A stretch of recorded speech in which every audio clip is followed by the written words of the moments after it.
Assalamualaikum warahmatullahi wabarakatuh. Halo Healthy People, saya Ibad Rafandi, terapis bicara di RSUD Provinsi NTB.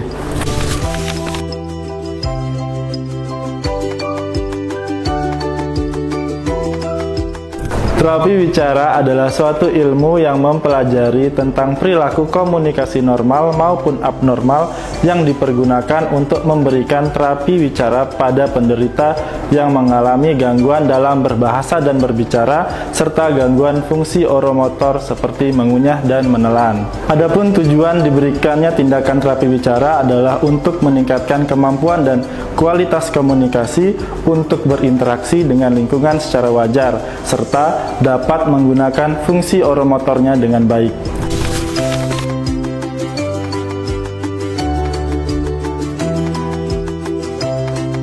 Ketika kemampuan anak tidak sesuai dengan usia kronologisnya atau tidak sesuai dengan level usianya. Misalnya, ketika anak berusia 12-18 bulan belum dapat mengucapkan 3-6 kata bermakna, tidak bisa mengangguk atau menggelengkan kepala ketika diberikan pertanyaan sederhana, tidak bisa menunjuk anggota tubuh atau gambar atau objek yang diberikan oleh orang lain, dan belum bisa mengikuti perintah sederhana.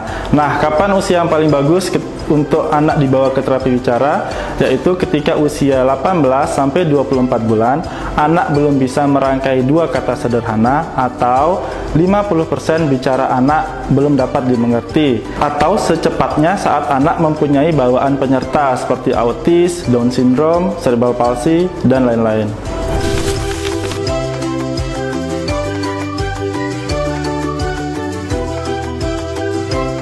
Ya, yang pertama adalah gangguan atau permasalahan bahasa, gangguan bicara, gangguan suara, gangguan kelancaran bicara atau gagap, dan yang terakhir adalah permasalahan makan dan menelan.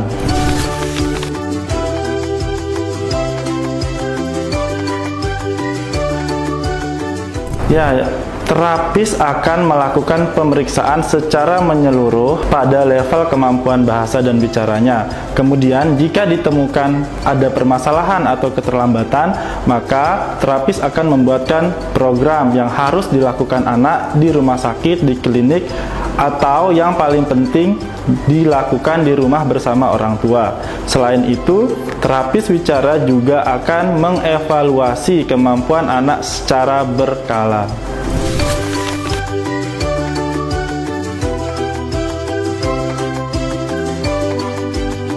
Yang pertama adalah rajin berbicara dan berkomunikasi dengan anak. Ini bisa dimulai pada masa bayi.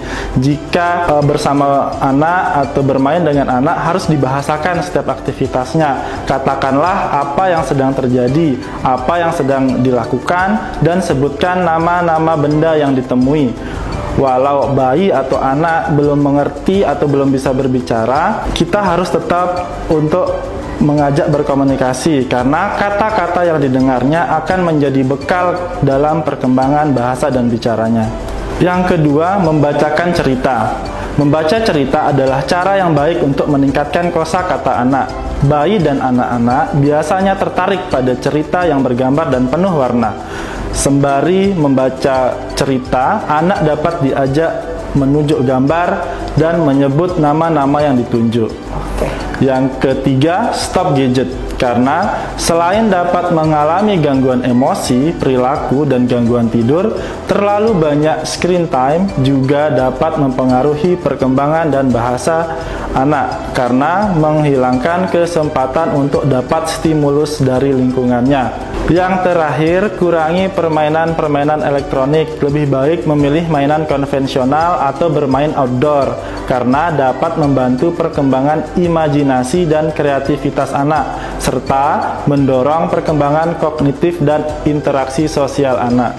Jika Healthy People memiliki anak dengan gangguan atau permasalahan yang sebelumnya saya jelaskan, maka bisa datang dan berkonsultasi dengan terapis bicara di RSUD Provinsi Nusa Tenggara Barat.